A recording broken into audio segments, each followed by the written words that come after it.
visão de aquarela. E no ABC dos orixás, Coramiano, é Paulo da Portela. O mundo azul e branco, o teu negro fez nascer.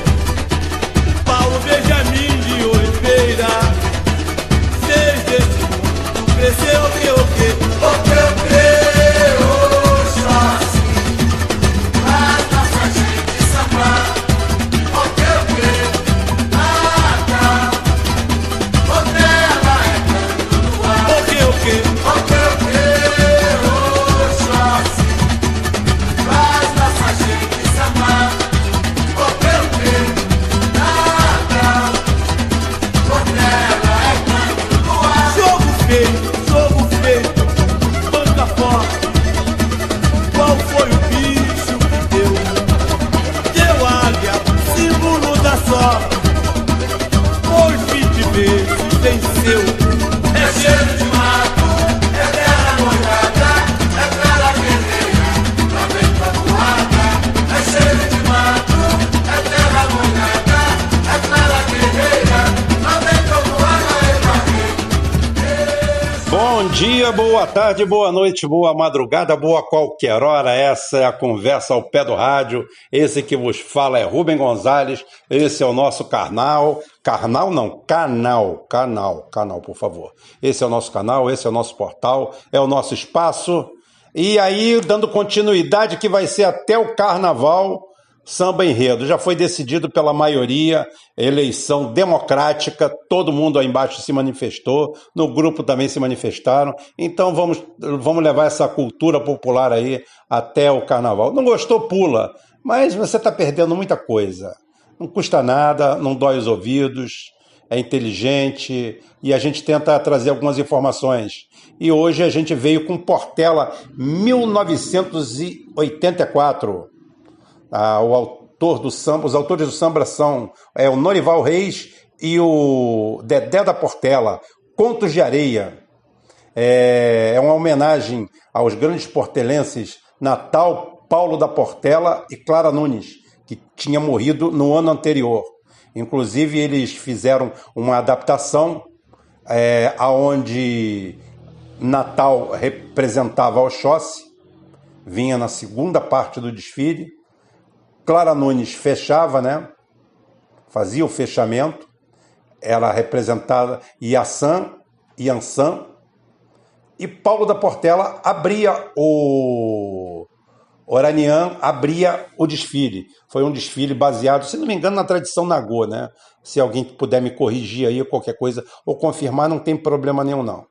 Meu trabalho de pesquisa é muito superficial. Fique tranquila. E quem levou o samba na avenida foi Silvinho da Portela. Particularidade, se você quiser saber, porque outro dia eu disse que esse foi o primeiro desfile no Sambódromo. Você pode chegar e falar assim, o Rubem tá maluco e dando informação errada, porque a Mangueira foi campeã de 84. Não, a Mangueira foi a super campeã. Houveram duas campeãs no campeonato de 84. Foi a primeira vez que o desfile foi dividido, acho que em 2 dias, se não me engano, acho que foi a primeira vez. E teve a campeã de domingo, dia 3 de março, e a campeã do dia 4. A campeã do dia 3 foi a Portela, no domingo. Dia 4 foi a Mangueira, acho que as 3 primeiras colocadas de cada uma, mas a campeã do grupo de acesso fez o super campeonato no dia 10. Uma loucurazinha do Darcy Ribeiro, mas vamos dar um desconto, né? Um negócio meio complicado, e a super campeã saiu a Mangueira. Mas efetivamente, tanto Portela quanto Mangueira podem se declarar campeãs dos seus respectivos dias, ou carnaval, porque é aquilo que começava naquilo ali. Dirimida a dúvida, tá aí para a gente não cair naquela história de dar informação errada. É isso aí, gente. Vamos pro principal, que hoje é extra, né? Hoje é extra. Tem um samba enredo assim. Depois eu boto. Oi, brilha a emoção, antes que eu me esqueça. Extra, deu ilha na cabeça. Mas é da ilha. Então tá bom, gente. Se inscreve aí no canal, assista, dê o like. Não gostou, já sabe, pro inimigo. Manda para ele que ele deve gostar. Vambora, vamos em frente. Domingo, minha gente, aquele vídeo extra que eu prometi no final de semana, que o André já reclamou, já foi lá no grupo revoltado. Não tem problema, André, calma. Calma. Fica calma que o padrão é Dona Rose hoje. Porque a gente não quer briga, a gente quer esclarecimentos, tá? Tô devendo o vídeo, o áudio aqui, né, a nossa conversa de rádio sobre a SEDAI, mas ela não vai sair hoje. Como não vai sair hoje a do Marcelo Odebrecht, como não vai sair hoje dos donos do mundo. Os donos do mundo que a gente chama de sionistas. Muito bem falado por um amigo lá no YouTube, aqui no YouTube, né? Aqui no YouTube, falado que realmente tem sionista japonês, tem sionista chinês, tem sionista árabe, realmente. Virou um grupo que tem muito pouco a ver, efetivamente. Israel é apenas o escudo deles. O judaísmo é uma forma de escudo para dizer que eles estão em algum lugar, mas não, eles estão em todo lugar. Mas não é sobre isso que eu vou falar, isso não. Tá? Aqui, como eu falei, é um canal de reflexão. Aqui não é um canal de denúncia, de oposição ferrenha ao Bolsonaro. Eu sou uma oposição ferrenha às políticas econômicas e sociais adotadas no Brasil. Um contrassenso, uma contramão da história, aonde todo o modelo, 100% das vezes, deu errado. Não foi o comunismo que deu errado, não. O comunismo, aonde ele deu certo, ele foi derrubado. É diferente. O comunismo é um caminho, não é um meio. As pessoas têm que entender isso. Quem ficou pelo caminho segurando que o comunismo era o fim, aí realmente errou. Porque aquilo ali é um sistema que também não dá certo daquela forma, daquela maneira. Você não pode evitar a principal característica do ser humano, que é a competição, que é a melhoria. Não adianta você dar só bem-estar para as pessoas, porque as pessoas não estão satisfeitas só com bem-estar. Haja vista que o cara que tem 10 bilhões, ele como um psicopata que acorda todo dia de madrugada para na calada da noite matar, assassinar as pessoas, lá igual o lobo de Wall Street, né? Acho que é o lobo de Wall Street, né? Então, não sei se é esse ou outro, mas mais ou menos acho que é esse, sim. Qualquer coisa é só me corrigir, não tem problema não, porque eu não sou dono da verdade e nem tenho tempo para ficar fazendo pesquisa sobre coisa corriqueira. Não é tolice, coisa corriqueira. Então é o seguinte, hoje eu quero dizer a tragédia, como eu vivo falando. Eu não tenho aqui pedras para jogar no Bolsonaro. Eu tenho pedras para jogar em todo esse modelo que foi adotado. E a gente tem que criar datas. Porque as datas são importantes para o ser humano. Não para comemorar, não para fazer festa, não para nada. Mas é para a gente dividir. Tá aquela história lá, né? Até 476 depois de Cristo, o Império Romano é o fim da Idade Antiga. Aí depois tem Idade Média Alta, Idade Média Baixa, até 1453 com a queda de Constantinopla. Aí depois aquele trecho pequeno até 1789, onde a gente sai da Idade Moderna e entra na Idade Contemporânea com a Revolução Francesa. São simplesmente páginas. Todo mundo é contemporâneo da sua época. Nós estamos sempre na idade contemporânea. Então é uma tolice você dizer isso. Aí disseram que em 1969 deveriam criar a era espacial, a idade espacial. Mas como, se ninguém foi a lugar nenhum? Fica meio difícil, né? Então a gente tem que botar datas aqui.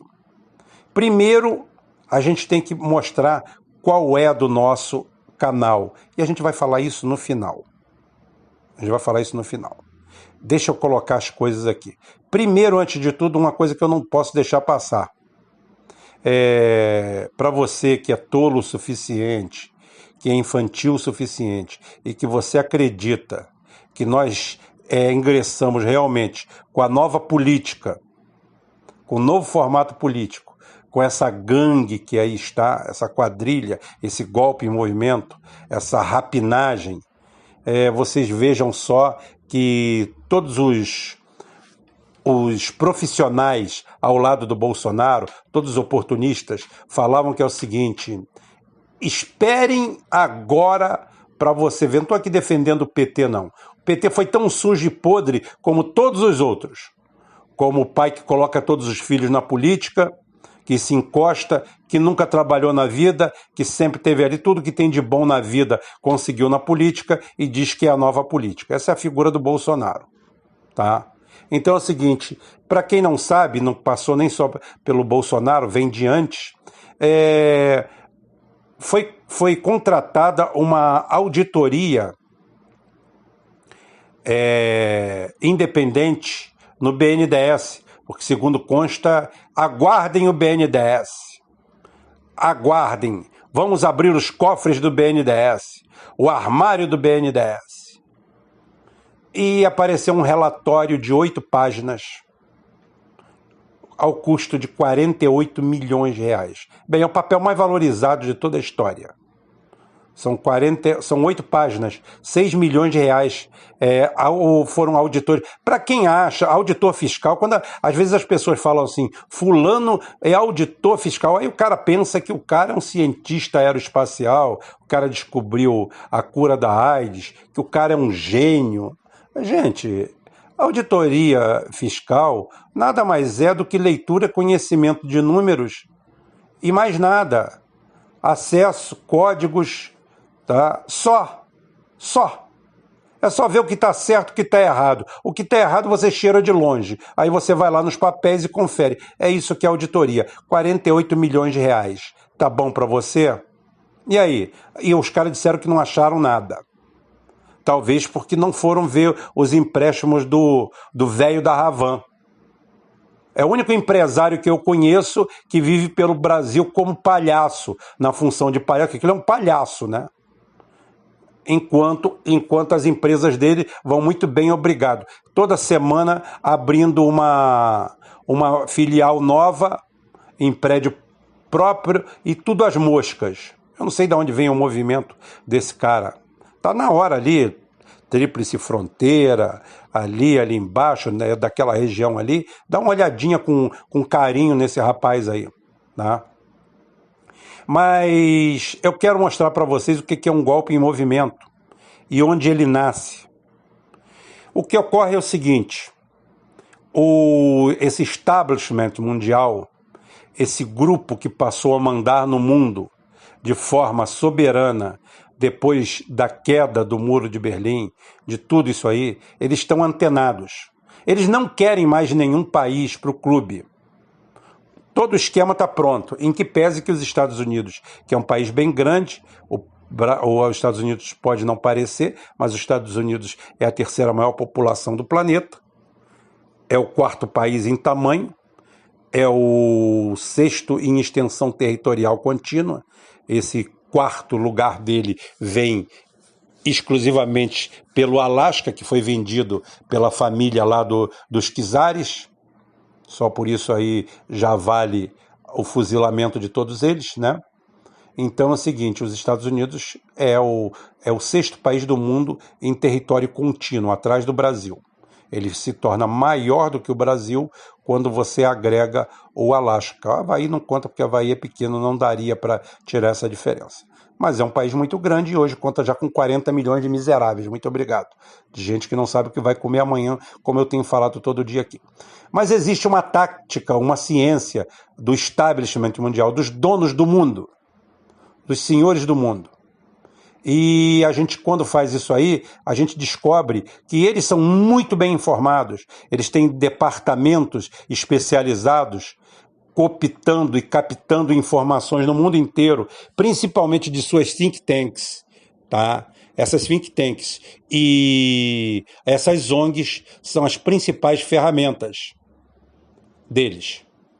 Primeiro que as ONGs já fazem um trabalho fantástico, maravilhoso, que é a divisão, né? Divide-se o país. Você aí que é ativista negro, você aí que é ativista das mulheres, você que é ativista gay, eu só quero lembrar para você que quem inventou essa história de dividir o grupo, o país, a nação, estou falando pátria não, pátria é conversa de hipócrita, Tá? Eu estou falando a nação, o país, em guetos, subguetos e grupos, foram os nazistas. Tá? Foram os nazistas. Então você está sendo um negro nazista, você está sendo um gay nazista e você está sendo uma mulher que luta pelo seu direito nazista. Porque vocês só interessam o de vocês. Mas o meu problema aqui não é bater em vocês agora, porque eu já bato em vocês todo dia. Não tem problema nenhum, não. No identitário eu bato todo dia. É mais ou menos aquela história, né? Eu amo o pecador, mas odeio o pecado. Então, é mais ou menos a mesma coisa. O identitário, se quiser virar gente, não tem problema nenhum. A gente aceita. Agora, o identitarismo, eu quero longe. Dispa-se do seu identitarismo e venha para a luta. Porque o que conta é o nacionalismo. O que conta é a união em torno de uma pauta, que é isso que a gente vai ver no final. Porque a gente primeiro vai ver o modus operandi. Tá?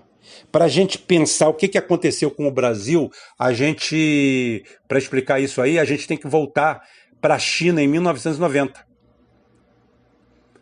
Que ela passou por um fenômeno igualzinho de 2012 e 2013. Quem era a China em 90? Graças a esses homens que têm tudo mapeado, tudo antenado, think tanks, processo de ocupação através de grandes nomes. Eles não usam os Estados Unidos, eles usam os grandes nomes usados pelos Estados Unidos. Os gênios, os Jeff Bezos, tá? os Bill Gates e todos os outros, Steve Jobs, todos eles, Zuckerberg, os grandes ícones que sem o apoio estatal, sem a máquina estatal, não seriam nada. Eles estão aí a favor e a soldo deles. No começo é isso mesmo. E é o que eu falo. Em 1990, a China era um país pobre que começava a levantar a cabeça e se tornar uma potencial superpotência. Ninguém pode dizer que o Brasil, em 2012, não era candidato a uma superpotência. Não tenham dúvida. Não tenham dúvida. O Brasil, em 2013, era 2012, 2013. Então, em 90, a China era isso aí. Uma superpotência, candidato. E o que aconteceu com a China? As pessoas ligadas aos direitos democráticos, através das suas think tanks, atacaram violentamente a China. Usando quem? A juventude chinesa, usando os universitários, que eram considerados talvez a New Left, a esquerda festiva que queria a reforma. Aquela gente que não passou fome, não passou nada, estava tendo exatamente as primeiras chances de se tornarem cidadãos graças às políticas da China. Ora, um país pobre, mas emergindo, usando tudo isso aí para desestruturar o país e botar ele de volta no seu lugar histórico de país explorado. Só que a China fez o certo como nação. Esmagou o movimento e foi totalmente impiedoso com os autores. Implementou com esse movimento novas regras, deu as costas para a opinião pública mundial, pouco se lixou para a Comissão de Direitos Humanos, Human Rights Citizen, pouco se lixou para tudo isso aí, fechou mais o regime ainda, e 30 anos se passaram. E em 1990, a China, que tinha um PIB igual ao do Brasil, caminha para ser a maior superpotência do planeta. Já é a superpotência do século, suplantando os Estados Unidos. Só para vocês verem, nesse período, o PIB chinês, como eu falei que era igual ao brasileiro, hoje é de 8 a 9 vezes maior do que o nosso. Já o Brasil, o que aconteceu em 2013? Como eu falo, com o golpe em movimento, aceitou as manifestações, a marcha, o engodo da falsa democracia, aonde aceitou o aparecimento da nova república. Aproveitadores da pior espécie, lacaios, pilantras, rato de esgoto, velhos beneficiários de esquema de corrupção, fascistas e protofascistas históricos, que graças àquele quadro de leniência, de meia-culpa da traidora da Dilma, transformou o Brasil exatamente num país de há mais de 100 anos atrás. Hoje o Brasil é um arremedo do que era há apenas 8 anos. Nós deixamos de ser uma nação emergente com todos os erros do Lula, com todos os erros do PT, para submergir no mar da mediocridade.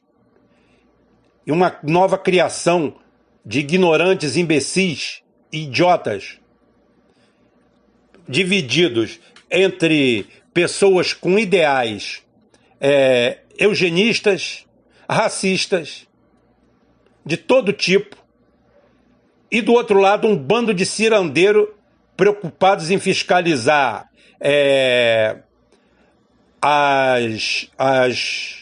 vamos dizer assim, como é que a gente faria, dona Rose? Tá? Os orifícios retroanais uns dos outros, e pouco se lixando para o grande quadro, para o grande perigo que assola o país. Esse modelo aderiu com amor e louvor à judicialização do processo brasileiro, que estava reservado para a China também. Iriam colocar tudo nas cortes, iriam fazer tudo. E se a China tivesse aceitado isso, tivesse feito o joguinho do aplauso fácil dos Estados Unidos e da Europa, oh yeah! Triunfou a democracia na China. Hoje a China seria o que ela sempre foi. Como dizia Brizola, eram os negócios da China, porque na China podia tudo. E a China voltaria 100 anos, em 1990, e voltaria a ser o que sempre foi, um prostíbulo a céu aberto, um lugar produtor de ópio, de drogas, que o dia que se rebelou contra o tráfico de drogas, o governo foi derrubado pelo Ocidente, pela grande potência anglo-saxônica da época, que era a Inglaterra, que foi para lá derrubar um governo legítimo de um povo soberano para defender os narcotraficantes da época, que eram os produtores e vendedores de heroína através das plantações de ópio. Uma maravilha. Drogaram o país inteiro, parecendo com aqui.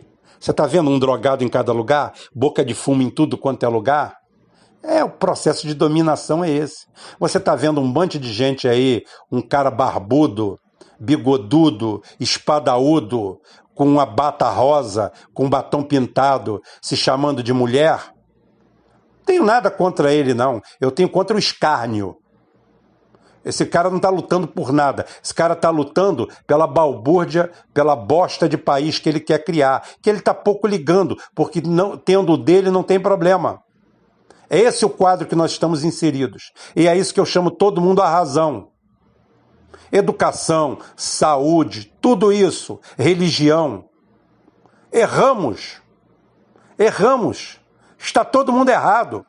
Errado está o cara que se julga de direita, que aceitou essa gangue, essa quadrilha, esses assaltantes do país, como representantes de algo tradicional, da família, dos valores. Eles não estão defendendo nada. Muito pelo contrário, é importante para eles que haja essa cisma, esse cismo, que haja essa ocorrência, essa divisão. Esse modelo consagrado de você mapear e dividir as pessoas em grupos, em faixas, botar todo mundo para brigar, criar cotas, criar leis Marias da Penha, excludentes de ilicitude, uma série de coisas, todo esse processo inteiro faz parte do mesmo processo de dominação, porque não há pulso forte, não há mão forte. Não há governo forte, não há Estado forte. Disseram para você que as estatais nossas estão cheias de corrupção. O mundo está cheio de corrupção.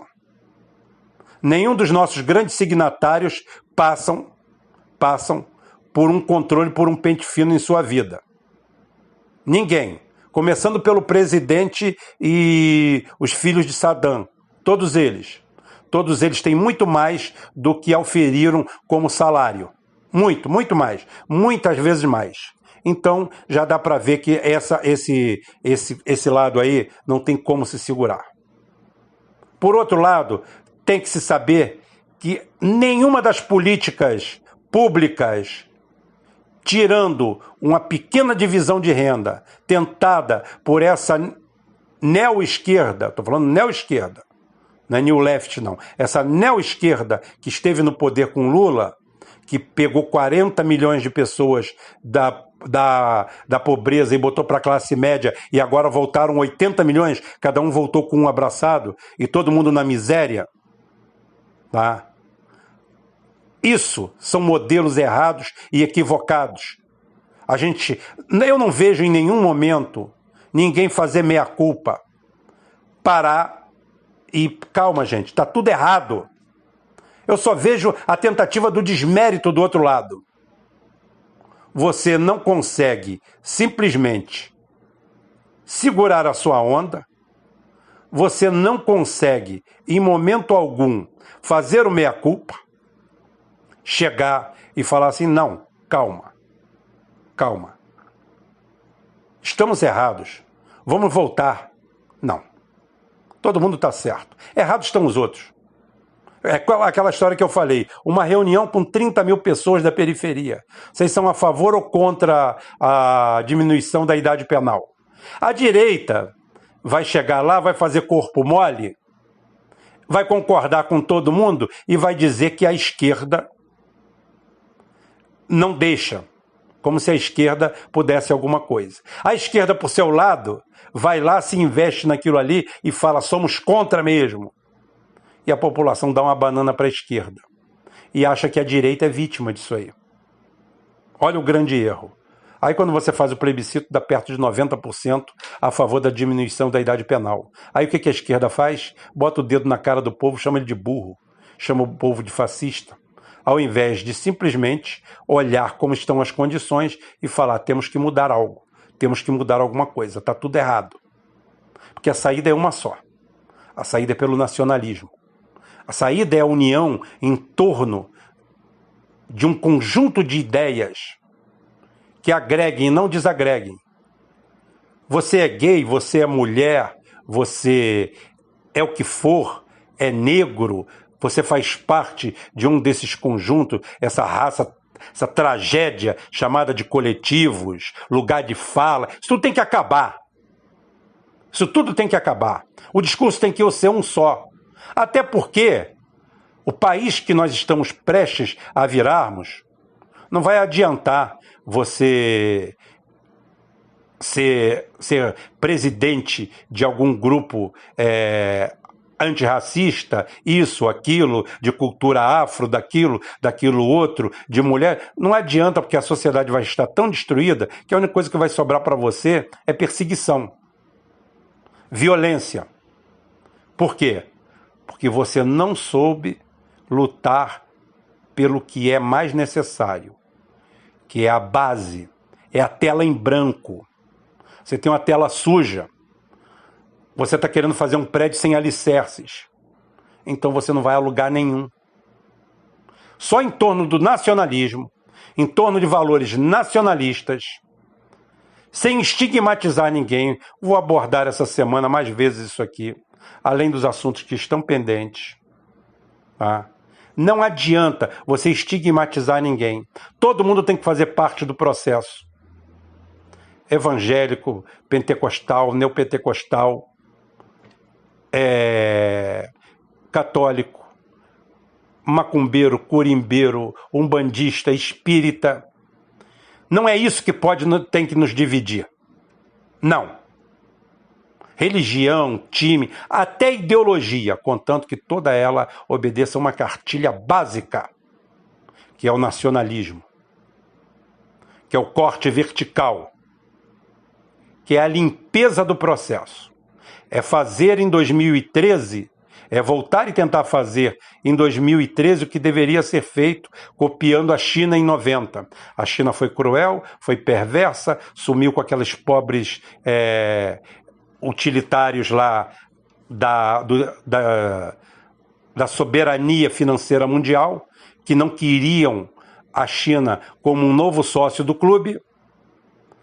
O clube de Bilderberg já estava fechado, não tinha lugar para chinês. E a China dá uma banana para todo mundo, pensa no país, e hoje os chineses, dentro de 10 anos, não terão mais pobreza. Ainda tem que falar aqui das duchas Lorenzetti, na Corona, né? Falo amanhã, pode deixar. Eu já tenho o meu relatório pronto sobre esse vírus, tá? Pode ficar tranquilo. Mais uma que eu vou botar para o meu acerto. Pode ficar tranquilo, que vai ser mais uma dentro do acerto. E eu vou explicar amanhã direitinho. Então a China hoje caminha para ser a maior nação do mundo, o maior PIB do mundo, o maior dinheiro do mundo. Se contar o que ela deve com o que os Estados Unidos deve, já é o maior país do mundo, já é o país com o maior PIB do mundo, com a maior grana realmente deles no mundo, sem crise, sem nada. Isso aí, tudo depois disso aí. Se aqueles universitários tivessem ganho, se Moros tivessem aparecido para julgar membros do Partido Comunista Chinês, hoje aquilo teria morrido milhões de pessoas, o país estaria totalmente destruído e a China não seria a potência que é. E o Brasil continua esse aí. Desindustrialização, fuga de capitais, desemprego, miséria, favelas, violência, que mesmo caindo continua altíssima.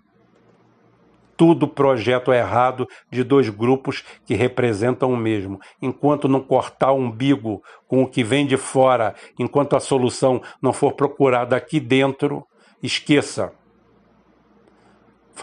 Eu vi uma entrevista anteontem do Duterte, das Filipinas, o presidente das Filipinas, e ele falando qual é a diferença dos Estados Unidos para a Rússia e para a China. Ele falou, basicamente nenhuma, mas muita diferença. A primeira delas e principal, tanto a China quanto a Rússia respeitam a soberania dos países. Os Estados Unidos não. Simples. Só isso. Quando eu falo, por que parceria com os chineses, com os russos e com os Estados Unidos não? Simples, políticas externas. O cara que te empresta um dinheiro, mas não entra dentro da sua casa. Os Estados Unidos é aquele cara que, como ele botou algum dinheiro aqui, ele acha que tem o direito de dar porrada no seu filho e pegar a sua mulher. Pegar porque hoje é Dona Rose. Então dá um pega na sua mulher, porque ele é o cara, ele que botou dinheiro aqui algum dia e é assim que funciona. Então esse é um convite à reflexão. Ficou longo, ficou grande, pode ter ficando maçante, mas uma coisa eu garanto, ficou de uma forma clara, explícita e mostrando que toda a oposição brasileira, de Ciro a Lula, está trilhando os caminhos errados. Estão batendo palma para maluco dançar. Estão totalmente errados no quadro de avaliação. Ou seja, estão todos perdidos. E continuarão perdidos e colocarão a todos no caminho da perdição se não mudarem a retórica, se não mudarem a lógica, se não mudarem o chamamento do povo, se não se misturarem no povo e captar não o que meia dúzia de intelectuais acham que deve ser feito. Todos eles com a mente deturpada e estuprada exatamente por essas fundações que muitas vezes pagaram o estudo dessa gente, deram bolsas para todos eles, Ford, fundações diversas por aí, think tanks diversas que bancaram essa turma. Muitos dizem, eu não fui cooptado. É claro que foi.